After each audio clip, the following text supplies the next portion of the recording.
Prison took my older brother away. It was really that simple.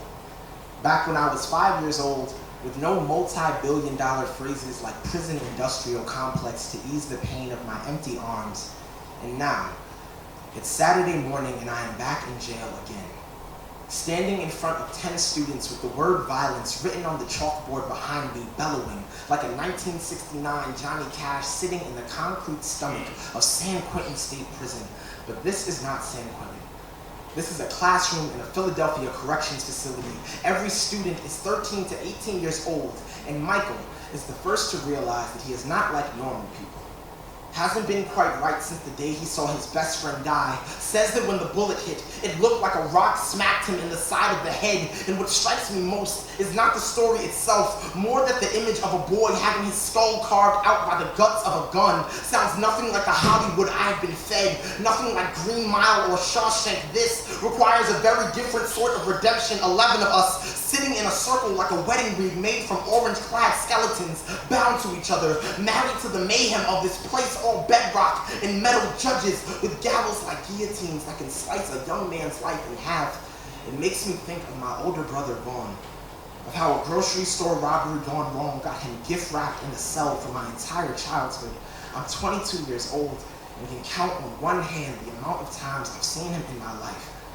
The world says that the schizophrenia makes him dangerous, that he sees people that aren't really there, and I want to tell them about Christ, of a Messiah that sees me in at least 3 forms, the me I was, the me I am, and the me I will be in the afterlife. But if Vaughn has a mind like God, then how come I can sit in church and sing hymns but can't sing him a song that will evaporate the 11 years sitting between us? Michael calls himself disabled, and the entire classroom goes silent, hushed, falls over everyone like a curtain made of breath. I ask him what he means, and he hands me his dreams. Says that he can't really sleep on his left side anymore because a couple years ago, someone tried to caress his heart with a butterfly knife. We both know that love and life are hard, but we speak very different languages. I know that Vaughn spoke at least 2 languages, that he used to translate for Tamara back when my family thought that deafness was some sort of phase she would grow out of. I wonder if he knows that Jesus spoke with his hands too. That when they asked if he had really risen from the dead, that he showed them the holes in his palms as assurance. I evaporate into tears after explaining to my students that this is why I spend my Saturday mornings with them. The memory of a boy sitting alone in a house far too big for his tiny body. No older brother to teach him how to throw a football, shop for clothes, or tell Debbie Solano in the 3rd grade all about his unspeakable crush on her. These were the things I learned on the fly. As the older version of me sat silently in a cage, a platoon of doctors deciding exactly what was wrong with his brain and how much they would charge him to fix it, Michael was released a few weeks ago.